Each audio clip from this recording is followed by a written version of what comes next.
പ്രിയപ്പെട്ട പ്രേക്ഷകരെ, നാട്ടകം ഇന്നുള്ളത് മയിൽ പഞ്ചായത്തിലെ കവളിയോട്ടുചാൽ എന്ന് പറയുന്ന സ്ഥലത്താണ്. കവളിയോട്ടുചാലിൽ നാട്ടകം എത്തിയത് നമ്മളിപ്പോൾ ഈ കാണുന്ന ഈ സ്ഥലം പണ്ടൊരു കമ്പനിയായിരുന്നു, നെയ്ത്തുശാല. ഒരു 10-30 മംഗങ്ങളൊക്കെയുള്ള വലിയൊരു കമ്പനി. ഇന്നിപ്പോൾ ഇവിടെയുള്ളത് ഇതാ ഈ കാണുന്ന 2 മംഗങ്ങളാണ്. ഈ 2-ലാണ് ആളുകളിപ്പോൾ നെയ്യുന്നത്. അപ്പോൾ കവളിയോട്ടെ ഈ കൈത്തറിയുടെ ഗതകാല പെരുമയെക്കുറിച്ചുള്ള കുറേ കാര്യങ്ങൾ നമുക്ക് ഇവരോട് ചോദിച്ചറിയാം. നെയ്ത്തിനെ പറ്റി കൂടുതൽ അറിയാം.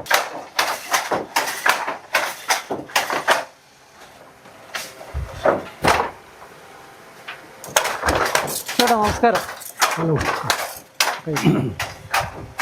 നമ്മൾ മയിൽ ഹൈവിഷൻ്റെ നാട്ടകം എന്ന ഒരു പരിപാടിയായിട്ട് ഇറങ്ങിയതാണ്. അപ്പോൾ ഇവിടെ പണ്ട് നെയ്ത്തിൻ്റെ ഒരു വലിയ ശാലയായിരുന്നല്ലോ. ഇപ്പോഴീ 2 മഗ്ഗാണ് ഇവിടെയുള്ളത്. അപ്പോൾ അതിൻ്റെ ആ ഒരു പഴയ കാലവും ഇപ്പോഴത്തെ ഈ കൈത്തറിൻ്റെ കാലവും ഒക്കെ എങ്ങനെയാണ് എന്നുള്ളത് നമുക്കൊന്ന് ചോദിച്ചറിയാൻ വേണ്ടിയാണ്. പറഞ്ഞു കേട്ടത് ഇതൊരു വലിയ കമ്പനി ആയിരുന്നു എന്നാണ്. അപ്പോൾ ഈ ഇപ്പോൾ കാണുന്ന ചെറിയ കെട്ടിടമല്ല, അങ്ങോളം നീണ്ടു കിടക്കുന്ന ഒരു കമ്പനി. അതിലൊരു 20-30ഓളം മഗ്ഗങ്ങൾ ഇവിടുന്ന് തുണി നെയ്ത് ഇത്രയും ആളുകൾ ഇവിടെ പണി ചെയ്യുന്നു, നെയ്ത് കൊണ്ടുപോകുന്നു എന്നാണ്. പക്ഷെ ഇന്നിപ്പോൾ കാണുമ്പോൾ ഈ 2 മഗ്ഗേ ഉള്ളൂ.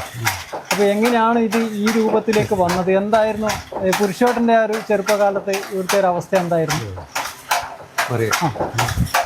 അതായത് ഇപ്പം ഞാൻ ഇതിൻ്റെ ശബ്ദം കേട്ടോട്ട് ചെറുപ്പം മുതലേ ഇങ്ങനെ ഭാവന. അതെ, ആ ശബ്ദം നമ്മളിപ്പോൾ കേട്ടുകൊണ്ടിരിക്കുന്നത്. അപ്പോൾ അതിൽ നിന്നൊരു മാറ്റം ഇതുവരെ ഇടക്കാലത്ത് മാറിനായിരുന്നു.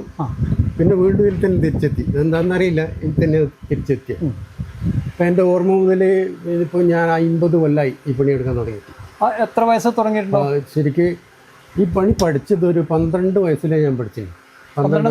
സ്കൂൾ 6ാം ക്ലാസ് പഠിക്കുന്ന അന്നേരം എനിക്ക് ഈ പണി അറിയാം. പിന്നെ 10ാം ക്ലാസ്സിൽ പഠിച്ച് കഴിഞ്ഞ പാടും അല്ല, പരീക്ഷ എഴുതുന്നതിന് മുമ്പേ ഞാൻ ഇങ്ങനത്തെ ഒരു മകത്തിൽ സ്വന്തമായിട്ട് പണിയെടുക്കാൻ തുടങ്ങി. ആ സമയത്ത് ഇവിടെ ആ സമയത്ത് കംപ്ലീറ്റ് ഒരു 14 ആളൊന്നുണ്ട്. 14 റൂം ഇങ്ങനെ ഇത്രയും വലിയ കെട്ടിടമായിരുന്നു. അതാരും നടത്തുന്നത്?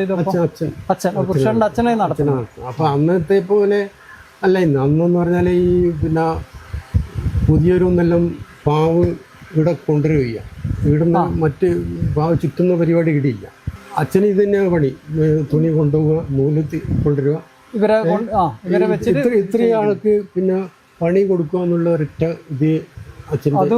അന്നത്തെ കാലത്ത് ഭയങ്കര റിസ്ക്കാണ്. അന്ന് പിന്നെ തുടക്കത്തിൽ പിന്നെ കാട്ടാമ്പള്ളി പാലം ഇല്ല അന്നേരത്തെ അച്ഛന് പണി എടുക്കുന്ന സമയത്ത്. അപ്പോൾ ആ പുതിയൊരൊന്ന് വന്നിട്ട് പിന്നെ കാട്ടാമ്പള്ളി ഇറങ്ങിയിട്ട് ആടുന്ന് തോണിയിൽ കയറ്റിയിട്ട് ഇപ്പുറം വന്നിട്ട് ആണ് ഈ നൂലിയുടെ ഈ പാവയുടെ കൊണ്ടുവരേണ്ടത്.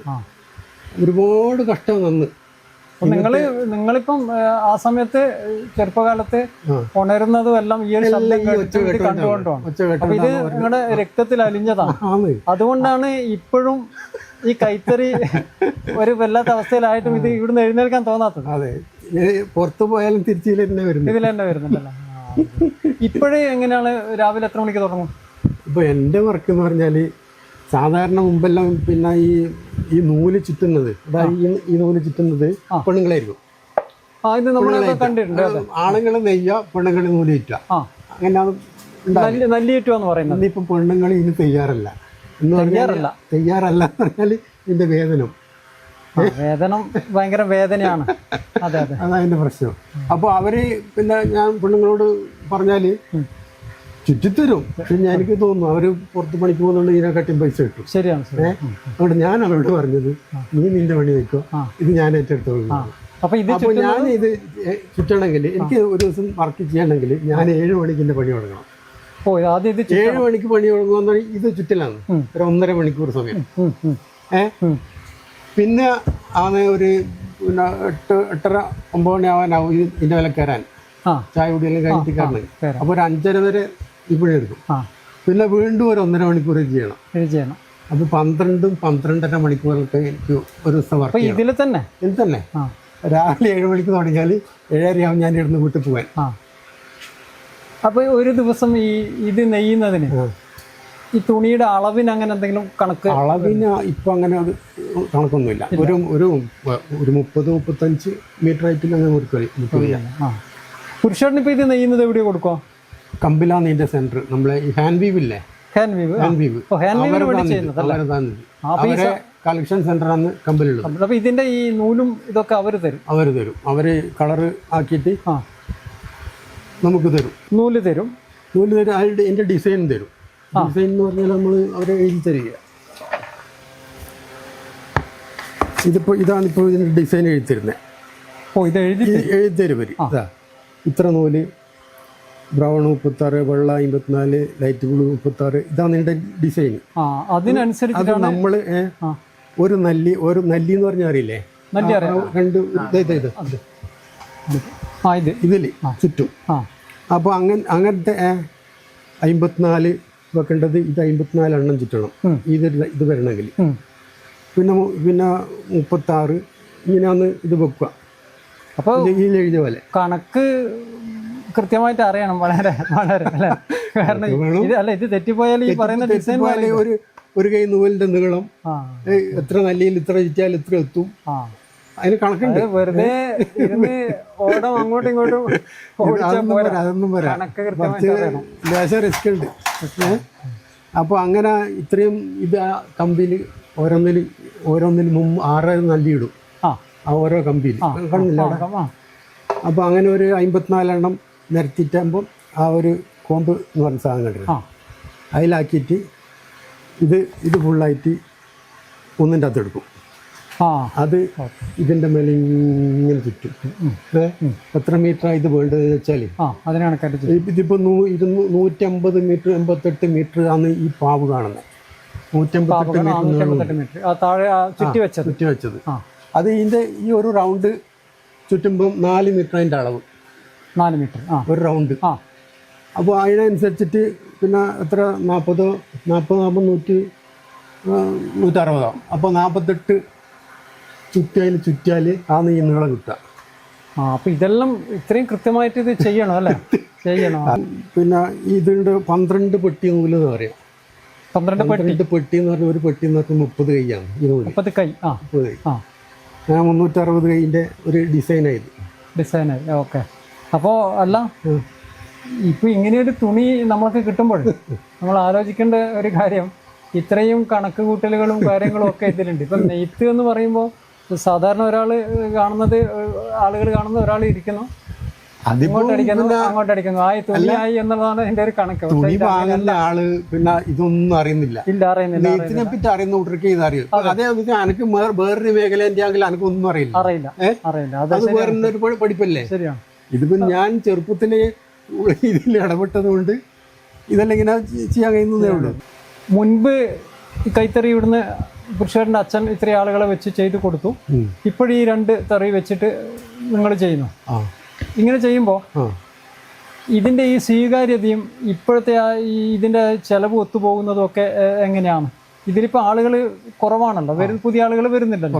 അത് എന്തുകൊണ്ടായിരിക്കും? അതെന്തുകൊണ്ടാന്ന് പറഞ്ഞാൽ ഇതിന്റെ വരുമാനം കുറവാന്ന് ഒന്നാമത്. അത് തന്നെ വരുമാനം കുറവ്. ഇന്ന് ഏറ്റവും കുറഞ്ഞ വരുമാനം എന്ന് പറഞ്ഞാൽ സർക്കാരിന്റെ കണക്കിൽ തന്നെ 800 ആണല്ലോ. ഇപ്പം 800 റുപ്യ റെഡി. ഇപ്പം നമ്മൾ ഇത് ആക്കണമെങ്കിൽ ഒരുപാട് പണിയെടുക്കണം. ഇപ്പം നമ്മൾ സാധാരണ നിലയിൽ ഒരു പണിക്ക് പോയാൽ ഇപ്പോൾ കുറച്ച് സമയം വിശ്രമിച്ചാലും ഒരു 1/4 മണിക്കൂർ വിശ്രമിച്ചാലും ആ വിശ്രമിക്കുന്ന സമയത്ത് ഓന് കൂലിയുണ്ട്. ഇതിപ്പോൾ ഞാനിതിപ്പം ഇങ്ങനെ നെയ്യുമ്പോൾ ഒരു 5 മിനിറ്റ് ഇരുന്നേക്കാം എന്ന് പറഞ്ഞാൽ 5 മിനിറ്റ് എനിക്ക് നഷ്ടമാകും. എനിക്ക് പൈസ ഇല്ല. 5 മിനിറ്റ് തുണീൻ്റെ നീളം കുറഞ്ഞു. ചെയ്യണം. അപ്പോൾ പുറത്ത് പണിക്ക് പോയാൽ ആ ഒരു പ്രശ്നമൊന്നുമില്ല. ആടെ ആള് ഉണ്ടെങ്കിൽ ഒരു പൈസ അപ്പോൾ ആ കൂലിങ് മേടിക്കാം. ഇത് പിന്നെ നമുക്ക് തുണി ആക്കി കൊടുത്തു കഴിഞ്ഞാലേ ഇതിൻ്റെ അളന്നിട്ട് നമുക്ക് പൈസ കിട്ടും. അത് മാത്രമല്ല, ഇതിപ്പോ തീർന്നു വെച്ചോ. ഇത് തീർന്നിട്ട് ഇത് രണ്ടാമത് റീസെറ്റിൽ ചെയ്യണമെങ്കിൽ ഒരു 2-3 ദിവസം 4 ദിവസം വേണം രണ്ടാമതൊന്ന് എന്ന് പറഞ്ഞ് ഇത്രയും സ്ഥലയുടെ ബാക്കി വെക്കും. ഒരു 1/2 മീറ്റർ. അതായത് ഇതിപ്പോ ഇങ്ങനെ ഒരു ഡിസൈൻ ഇപ്പൊ ഇവിടെ നെയ്ത് കഴിഞ്ഞു. നമ്മളിപ്പോ ഈ തുണിയുടെ കാണുന്നുണ്ട്. അപ്പൊ അത് നെയ്ത് കഴിഞ്ഞ് ഇതിപ്പോ പുതിയ ഡിസൈനാണ് പുരുഷോട്ടം നെയ്യുന്നത്. അപ്പൊ ഇത് കഴിഞ്ഞാൽ ഇത്രയും സ്ഥലം അവിടെ ബാക്കി വെക്കും, കുറച്ച് ബാക്കി വെക്കും ജോയിൻ ചെയ്യാൻ വേണ്ടിയിട്ട്. ഈ പുതിയത് ജോയിൻ ചെയ്യാൻ വേണ്ടി ഇത്രയും സ്ഥലം ബാക്കി വെക്കും. ബാക്കി അപ്പോൾ രണ്ട് ഭാഗത്തും കയറെല്ലാം കെട്ടിയിട്ട് ഇതുപോലെ ഈ രണ്ട് കോല് വേറെയും അപ്പുറത്തെ പുതിയ ഭാവന ഇടുക. ഈ കോല് ഇങ്ങോട്ട് അടുപ്പിച്ച് വെക്കുക. എന്നിട്ട് ഇവിടെ നിന്നിട്ട് രണ്ടിൻ്റെ അകത്തുനിന്ന് നമ്മളിങ്ങനെ ഈ കൈകൊണ്ട് ഇങ്ങനെ ആക്കിയാൽ കിട്ടും ഓരോരോ മൂല. അപ്പോൾ അങ്ങനെ ഇപ്പോൾ ഇതിപ്പോൾ 7000 നൂലിനടുത്തുണ്ട്. 7000 നൂലിനടുത്തുണ്ട് ഈ ഇത്രയും വീതിയിൽ. അപ്പോൾ ഇതിപ്പോൾ 95.5 ഇഞ്ച് വീതിയുണ്ട് ഇതിൻ്റെ അകത്ത്. അതിൽ ഒരു ഇഞ്ചിൽ 72 നൂലുണ്ട്. ഒരു ഇഞ്ചിൽ ഈ ഒരു ഇഞ്ചിൽ 72 നൂലുണ്ട്. അതായത് 7000 നൂല് എന്ന് പറഞ്ഞാൽ ഇതിപ്പോ ഒരു നൂല് ഇങ്ങനെ എണ്ണി നോക്കിയാൽ 7000 കിട്ടും. ആ 7000 ഇങ്ങനെ ചെയ്ത് വെക്കണം. ഇങ്ങനെ ഓരോന്ന് എടുത്തിട്ട് ഇങ്ങനെ പിരിക്കണം. 7000 നൂല് ഓരോന്ന് എടുത്തിട്ട് ജോയിൻ ചെയ്യണം അടുത്ത്. അത് എത്ര സമയം എടുക്കും? 8 മണിക്കൂർ എനിക്ക് വേണം. ചില കുട്ടികൾക്കായാലും കുറച്ച് സമയം മതിയാവും. അപ്പോൾ പുരുഷേട്ടാ, ഇപ്പൊ ഇതിന് നമ്മൾ ഇത് മൊത്തം പറയുന്നത് തറിയെന്നല്ല പറയുന്നത്? തറിയെന്നും പറയും, ആദ്യകാലത്ത് മഗ്ഗെന്ന് പറയും. അപ്പൊ ഈ മഗ്ഗത്തില് കുറേ സാധനങ്ങൾ കാണുന്നുണ്ട്. അതിലിപ്പം പലർക്കും മുൻപേ നമുക്കൊക്കെ അറിയുന്ന ഒരു സാധനം എപ്പോഴും കേൾക്കുന്നത് ഓടം എന്നുള്ളതാണ്. പിന്നെ ഇംഗ്ലീഷിൽ ഷട്ടിൽ എന്ന് പറയും. ഷട്ടിൽ, അതെ. അതായത് അങ്ങോട്ടും ഇങ്ങോട്ടും പോകുന്നത്. അപ്പൊ ഇതുപോലെ കുറെ ഭാഗങ്ങളുണ്ടല്ലോ, അതിനുള്ള ഇതിനൊക്കെ ഓരോ പേരില്ല, എല്ലാത്തിനും ഇതിനൊക്കെ പേര് ഒന്ന് പരിചയപ്പെടുത്തിയാൽ. ഇതാണ് റക്ക. റക്ക എന്ന് പറയും. ഇതിനിപ്പോ വന്ന് പറഞ്ഞ റക്കക്കോല് എന്ന് പറയാം. റക്കക്കോല് അത് ഈ നൂല് അടുപ്പിക്കാൻ വേണ്ടി ഉപയോഗിക്കുന്ന ഇങ്ങനെ ഇങ്ങോട്ട് എങ്ങനെ നിങ്ങൾ ഇങ്ങോട്ട് വലിക്കുന്നത് എന്തിനാണ്? ഇത് അടുപ്പിക്കാൻ വേണ്ടിയിട്ട് റക്കയിൽ എടുക്കൽ എന്ന് പറഞ്ഞാൽ ആദ്യം നമ്മൾ ഈ സാധനം കണ്ട ഈ നമ്മൾ അച്ചിത്തോണ്ടിന്നോ ഉറക്കത്തോണ്ടിന്നോ എന്തെങ്കിലും പറയാം, ഒരു ടൂള്, ഒരു ഉപകരണം. ഇതിലെ കൂടിയാണ് ആദ്യം ഈ നൂല് ഇതിലെ കൂടി നമ്മളിങ്ങനെ കുളത്തിയിട്ട് എടുക്കുകയുണ്ട്. അങ്ങനെ ഇത്ര ഈ 7000 നൂല് ഓരോന്നോരോന്നായിട്ട് ഇങ്ങനെ കുളത്തിയിട്ട് 7000ന്റെ കണക്കോ 1, 3, 2, 4. അതായത് ആദ്യം 1-ലെടുക്കുക, പിന്നെ 3-ലെടുക്കുക, പിന്നെ 2-ലെടുക്കുക, പിന്നെ 4-ലെടുക്കുക. അങ്ങനെ ആകുമ്പോൾ ഇത് കത്രിയായിട്ട് വരും. അപ്പോൾ 1, 2, 3, 4 ആകുമ്പം ഈ നൂല് ജോഡായിട്ട് വരും. ശരി. അതുകൊണ്ടാണ് കത്രിയായിട്ട് കിട്ടാൻ വേണ്ടി അങ്ങനെ ചെയ്യുന്നത്. പിന്നെ ഇതിന്റെ പേര് ഇതിന് നമ്മൾ കൈപ്പിടി എന്ന് പറയാം, നമ്മള് നെയ്യാൻ വേണ്ടി ഉപയോഗിക്കുന്നത്. പിന്നെ ഇതേ സമയം തന്നെ കാല്, സാധാരണ തുണിക്ക് ഇത് 2 കാലേ ഉണ്ട്. പിന്നെ തുണീൻ്റെ ഡിസൈൻ മാറുമ്പോൾ ചിലപ്പോൾ 4 കാലും 6 കാലും ഡിസൈൻ മാറുന്നതിനനുസരിച്ച് തുണീൻ്റെ ഡിസൈൻ മാറുന്നതിനനുസരിച്ച് ഇതുപോലത്തെ അല്ലാത്ത തുണി ഉണ്ടാവും. ഈ മടഞ്ഞ പോലത്തെ തുണി ഉണ്ടല്ലോ, എന്നിട്ട് ഇതിന്റെ കാല് മാറും.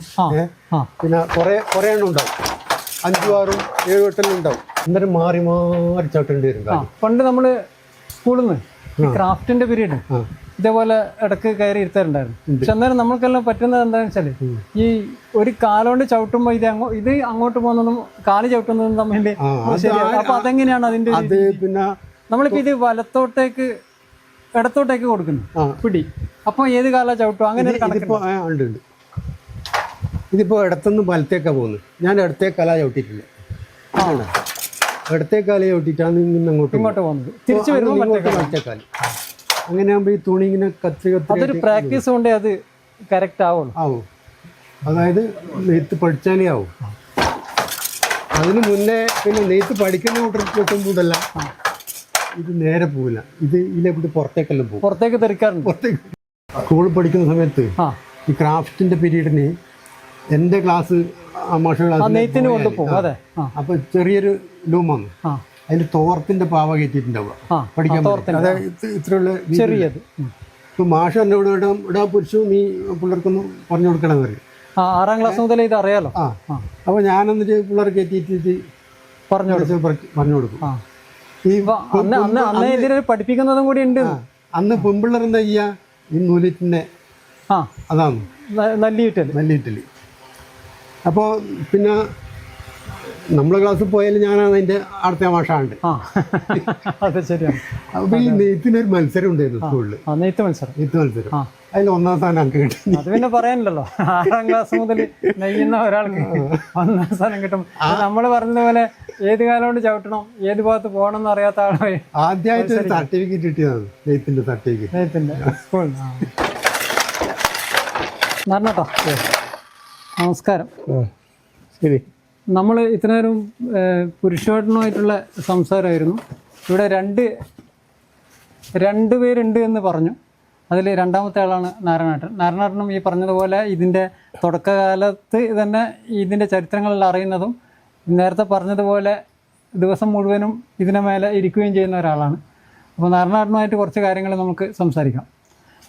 നാരായണേട്ടൻ, നമ്മൾ ഇപ്പോൾ ആ ഇതിൽ തെറിയിൽ നോക്കുമ്പോൾ അതിൽ കാണുന്നത് പോലെയല്ല, ഇതിലെ നൂലും വ്യത്യാസമുണ്ട്, ഇതിൻ്റെ വീതിയും നീളവും ഒക്കെ വ്യത്യാസമുണ്ട്. അപ്പോൾ ഇത് ആ തുണിയും ഈ തുണിയും തമ്മിൽ എന്താണ് വ്യത്യാസം? അത് ഹാൻഡ് വീവിലേക്കാണെന്ന് പറഞ്ഞു. അതെ. ഇത് എന്താണ് ഈ ഇത് ഖാദി യൂണിറ്റിന്റെ പിന്നെ കുറെ യൂണിറ്റ് ഉണ്ട്. ഖാദി ബോർഡിന്റെ പിന്നെ കോഴിക്കോടുണ്ട്, പിന്നെ എറണാകുളം, അങ്ങനെ ഒരുപാട് സ്ഥലത്തുണ്ട്. അപ്പൊ അവരെന്താക്കുന്ന പറഞ്ഞാല് പിന്നെ നൂല് കൊടുത്തിട്ട് ഇങ്ങനെ നെയ്ത് തുണിയാക്കിയിട്ട് അത് ലുങ്കി, കാവിമുണ്ട്, പിന്നെ ഷർട്ടിങ്, പിന്നെ ഇപ്പം ചൂരിദാറിന്റെ ഇതെല്ലാം ഉണ്ടാക്കുന്നുണ്ട്. അവരെന്ത് കളക്ട് ചെയ്യും? അത് കളക്ട് ചെയ്യും. അവര് നമ്മൾ ഇപ്പോൾ ഒരു യൂണിറ്റ് ഉണ്ട് പിന്നെ പാടിക്കുന്ന്, പിന്നെ ചെറുക്കലുള്ള പവനൻ എന്ന് പറഞ്ഞ ആളാണ് അതിന്റെ ഓണർ. അയാള് നമുക്ക് ഇതിന്റെ പാവ് കൊണ്ടുതരും. പാവ് കൊണ്ടുതരുമെന്ന് പറഞ്ഞാൽ നമ്മൾ പോയിട്ട് എടുത്തിട്ട് നെയ്തിട്ട് തുണി ആക്കിയിട്ടാകുമ്പോൾ ഒരു 4 പീസ് ആയിട്ടാകുമ്പോൾ നമ്മൾ അവിടെ കൊണ്ടു കൊടുക്കും. ഇതിപ്പോ നെയ്യുന്നത് ഖാദിന്റെ ലുങ്കി. കാവിക്ക് പകരം ഈ ഒരു കളർ. മുമ്പ് കാവിയായിരുന്നു, അതെല്ലാം മാറിയിട്ട് ഇപ്പൊ പല കളറായിട്ടുള്ള ഉണ്ട്. നാരായണന് എത്ര വർഷമായി? കുറെ വർഷമായി. പിന്നെ പക്ഷെ ഞാൻ ആദ്യമെല്ലാം കുറെ ബിസിനസ്സിലെല്ലാം കരിങ്കോരെല്ലാം നടത്തിയിട്ട് കുറെ കൊല്ലം. അതിന് മുന്നേ ഇത് അറിയാലോ? അറിയാം. ഇത് പീസ് എന്ന് പറഞ്ഞാല് 24 കഷ്ണം ഉണ്ടാവും ഒരു പീസിൽ. 24 ലുങ്കി, 24 മുണ്ട് എന്ന് പറയാം. കാവി മുണ്ടുണ്ടാവും. അപ്പൊ അങ്ങനെയുള്ള 2 പീസാ ഉണ്ടാവും. അന്നേരം 48 കഷ്ണം ഉണ്ടാവും. 48 മുണ്ട്. ഇപ്പൊ ഈ ചുറ്റിവെച്ച ഇത് 48 മുണ്ടുണ്ടാവും. പിന്നെ വീണ്ടും പുതിയത് കയറ്റണം. എന്താണ് ആവശ്യം എന്ന് വെച്ചാൽ പുതിയത്. അത് ചിലപ്പോ ചൂരിദാറിന്റെ ഇതായിരിക്കും, ഷർട്ടിങ്ങിന്റെ ആയിരിക്കും, പല ഇത് ഐറ്റംസ് ആയിട്ട് ഇപ്പം വരുന്നുണ്ട്. അതിന് കണക്കായ അളവാണ്. പിന്നെ അതിന് ചുറ്റി വെക്കുന്നത് കറക്റ്റായിട്ട് 90 മീറ്റർ ഉണ്ടാവും. അതാണ് നെയ്തിട്ട് 48 പീസാക്കണ്ട. മീറ്റർ ആകുമ്പോൾ 48 മീറ്റർ ഉണ്ടാവും. പീസായിട്ട്. അത് ഈ ചൂരിദാറിന്റെയും പിന്നെ ഷർട്ടിങ്ങിന്റെ എല്ലാം പീസായിട്ട് മീറ്റർ ആയിട്ടാണ് വരിക. കണക്ക് വലിയ ഘടകമാണ് ഇതിലല്ലേ? ഒരുപാട് പറഞ്ഞതുപോലെ നേരത്തെ 7000 ഇത് വേണമെന്നൊക്കെ അതേപോലെ കണക്ക് കൃത്യമായിട്ട് വേണം. ഇല്ലെങ്കിൽ ഇത് ഇപ്പൊ ഒരു ഡിസൈൻ എന്ന് പറഞ്ഞാല് അവിടെ നിന്ന് ഇങ്ങോളം ഡിസൈൻ മാറാതെ പോകണ്ടേ? ഈ ഒരു നൂല് അങ്ങോട്ടായി പോയി കഴിഞ്ഞാൽ ഡിസൈൻ മാറി. അത് ചിലപ്പോൾ അവരെടുക്കണമെന്നില്ല. അപ്പോൾ വളരെ കൃത്യമായിട്ട് ചെയ്യേണ്ട വർക്ക് തന്നെയാണ്.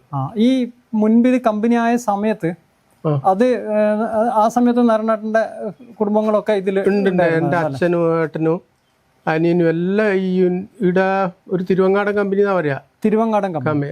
ആദ്യം എൻ്റെ മൂത്തപ്പൻ, അതായത് പുരുഷന്റെ അച്ഛനാണ് ഇത് വലിയ കമ്പനി ആക്കി. പിന്നെ ഒരു ക്രൈപ്പ് എന്ന് പറഞ്ഞ ഒരു സമയമുണ്ട്, ഒരു കോറാന്ന് അന്ന് പറയും. പിന്നെ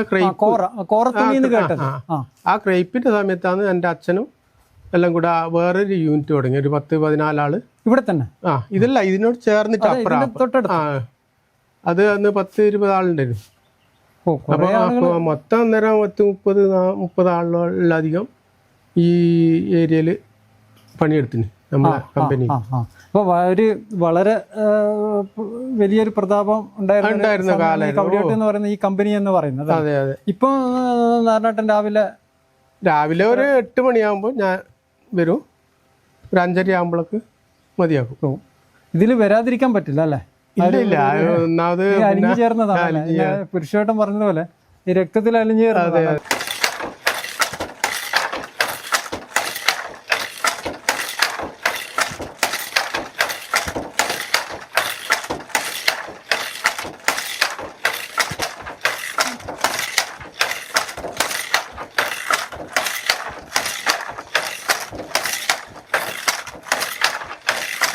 പുരുഷയുടെ ഒരു കാര്യം കൂടി, ഇനിയിപ്പം കുറേ സാധന സാമഗ്രികളുണ്ടല്ലോ, ഇതിനെല്ലാം തകരാറ് വന്നാൽ എങ്ങനെയാണ് ഇതിന്റെ റിപ്പയറിങ്ങിനൊക്കെ ഇപ്പം സംവിധാനം ഉണ്ടോ? റിപ്പയറിംഗ് എന്ന് പറഞ്ഞാൽ ഈ ഓടം എന്ന് പറയുന്നത് ഇതിന്റെ റിപ്പയർ എന്ന് പറഞ്ഞാൽ ഇതിന് റിപ്പയറിന്റെ ആവശ്യമില്ല, ഇതില്ലാത്തതുകൊണ്ട്. ഓ ഇത് മറ്റേ ഉരുളില്ലാത്ത ഓടാണ്. ഇത് ഒന്നും ചെയ്യാനില്ല. പിന്നെ എന്നിട്ട് കമ്പി ചിലപ്പോൾ ഇളകിപ്പോവും. അന്നേരത്ത് നമ്മള് ചെറിയൊരു മുട്ടുവിദ്യയിൽ സ്വന്തമായിട്ട് ചെയ്യും. ഈ അച്ചിന്റെ ഒക്കെ ഇത് ഇപ്പൊ ചില സ്ഥലത്ത് അച്ചുരിപ്പേർ പള്ളിക്കുളത്തൊക്കെ എന്ന് പറഞ്ഞാൽ ചെറിയ ഇപ്പൊ ഒരാഴ്ച വെറുതെ വെച്ചാല് തുരുമ്പ് വരും. ഒരാഴ്ച വെറുതെ വെച്ചാൽ തുരുമ്പ് വരും. പിന്നെ അന്നേരത്തെന്ന് വെച്ചാൽ നമ്മൾ ഇപ്പം പാവില്ലെങ്കിൽ ഞാൻ ഇത് ഇടക്കിടക്ക് രാവിലെയും വൈകുന്നേരം വന്നിട്ടൊന്നും ഇങ്ങനെ അനക്കിയാൽ അങ്ങനെ തുരുമ്പ് വരില്ല. റിപ്പയറിങ്ങിന് ഇപ്പം പൊതുവെ സ്ഥലങ്ങളൊന്നും ഇല്ല. സ്ഥലമുണ്ട്, പള്ളിക്കുളമുണ്ട്. അങ്ങനെ വളരെ അപൂർവമായിട്ട്. അപ്പൊ അങ്ങോട്ട് കൊണ്ടുപോകണം.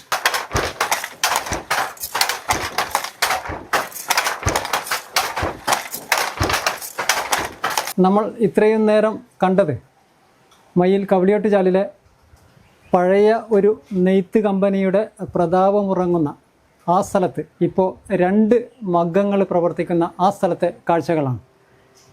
പുരുഷോട്ടനും നാരായണേട്ടനും രണ്ടുപേരെയും നിങ്ങൾ പരിചയപ്പെട്ടു. അവരെടുക്കുന്ന പ്രവർത്തികളും കണ്ടു. ഈ കവളിയോട്ട് ചാലിനെ സംബന്ധിച്ചിടത്തോളം അവരുടെ നേരം പുലരുന്നത് ഇവർ രണ്ടുപേരുടെയും ഈ തറികളിൽ ഇവർ പണിയെടുക്കുമ്പോൾ കേൾക്കുന്ന ആ ശബ്ദത്തോടൊപ്പമാണ്. അപ്പോൾ ഈ നാട്ടുകാരെ സംബന്ധിച്ചിടത്തോളം അവരുടെ ഒരു ഹൃദയ താളമാണ് ഇത്. ഈ ഒരു ശബ്ദമില്ലെങ്കിൽ ഇവർക്കൊരു ഒരു അസ്വസ്ഥതയാണ്. അതായത് ഒരു ദിവസം ഈ ഒരു ശബ്ദം കേട്ടിട്ടില്ലെങ്കിൽ ഇവർക്കൊരു അസ്വസ്ഥതയാണ്. അവരുടെ ജീവിതവുമായി അത്രത്തോളം ഈ നെയ്ത്തിൻ്റെ ഈ ശബ്ദം അലിഞ്ഞു ചേർന്നിട്ടുണ്ട്. അപ്പോൾ കൈത്തറി ഇന്ന് വളരെ കൈത്തറി മേഖല ഇന്ന് വളരെ ശോഷിച്ച് വരുന്ന ഒരു സമയമാണ്. അപ്പോൾ ആ ഒരു സമയത്ത് ഇങ്ങനെയൊരു വസ്ത്രം നെയ്യുമ്പോൾ ഈ തറികളിലിരുന്ന് ഇവർ നെയ്യുന്നത് ഈ വസ്ത്രത്തിൻ്റെ ഊടും പാവും മാത്രമല്ല, അവരുടെ ജീവിതത്തിൻ്റെ തന്നെ ഊടും പാവുമാണ്. കൈത്തറി വസ്ത്രങ്ങൾ ധരിക്കുമ്പോൾ ഇടയ്ക്കെപ്പോഴെങ്കിലും ഇത്തരം കാര്യങ്ങളും ഇവരുടെ ഈ പ്രവൃത്തികളുമൊക്കെ കൂടി നമ്മൾ ഓർമ്മിക്കുന്നത് വളരെ നന്നായിരിക്കും. നാടകം ഈ എപ്പിസോഡ് ഇവിടെ സമാപിക്കുകയാണ്. പുതിയ കാഴ്ചകളുമായി വീണ്ടും കാണാം.